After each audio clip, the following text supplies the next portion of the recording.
Di ang hari ka, ubad sa balat kayo. Dang sugat ng pagbitig.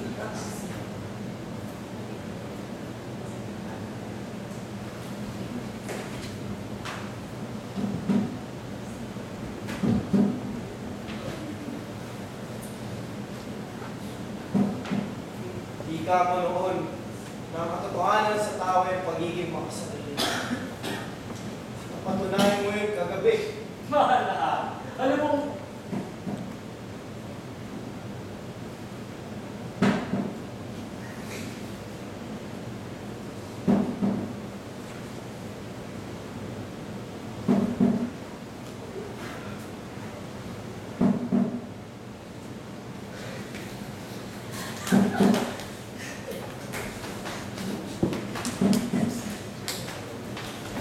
Ngunit, patunayan ko rin kahapon na hindi ito totoo. Sapagkat kinukpo ko ng dalawang estanghero bagamat walang-wala na sila. Bilang papala sa tawang kagaya ko.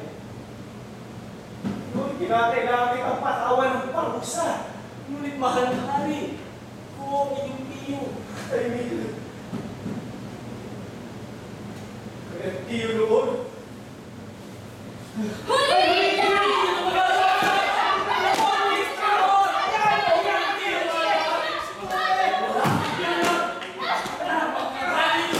Wala kang magagawa sa bayan na ito!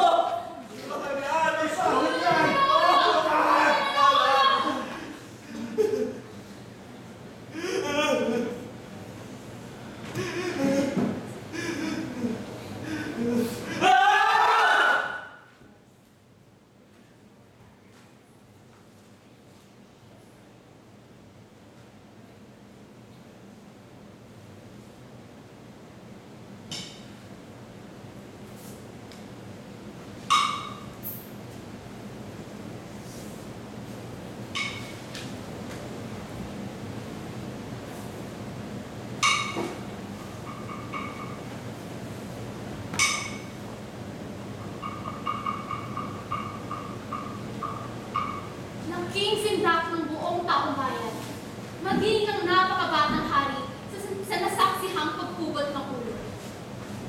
Simula ng araw na iyon, nagpatupad ang batang hari ng iba't ibang mga parusa. Hindi dahil gusto lamang niya, hindi dahil malupit ang puso niya.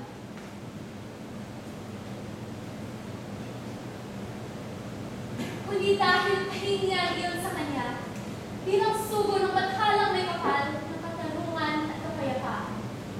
Lumipas sa maraming taon. Lumipas sa henerasyon. Nagpugay sa haring mga katarungan at dumating ang bagong henerasyon. Hindi lubos na nalaman ng kaltuanan sa likod ng malulupit na parusa.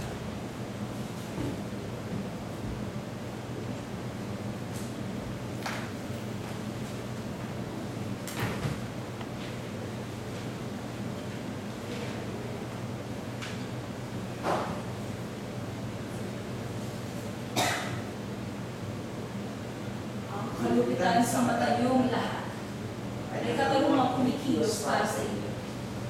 At hindi niyo yun nakita agad. Sapagkat ang katotohanan niyo lamang ang iyong itinataw buong araw.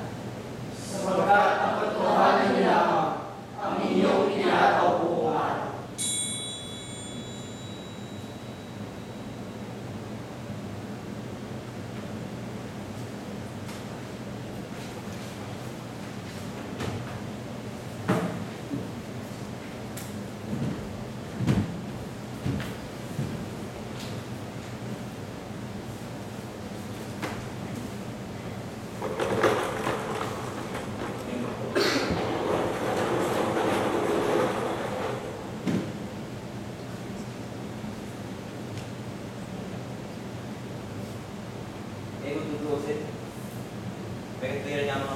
Ngunit ang parusa sa kura ng sanid. Oo, libing na bayaran para sa isang kriminal. Wala pa rin nagbiran. Ha? Eh sino ba mas bayani at mas kriminal? Ang kurang nag-uumako sa salapi ngunit patuloy mga hanggang? O ang tukang lumalaban para sa sarili niya? Eh di, may kanila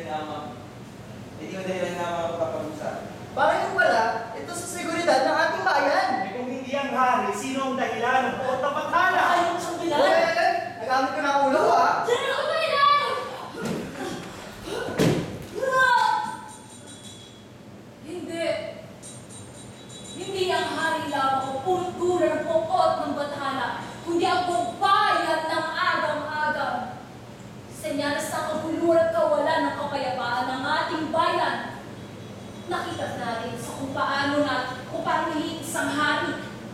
Ang buong bayan ng agaw-agaw pili na mapagbulag ang magpapigil sa sarili.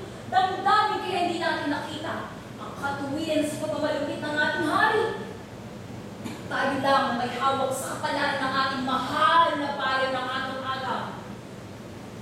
Marating na pagwasak ng ating isla ay maiwasan kung tayo na ay magbabago lamang.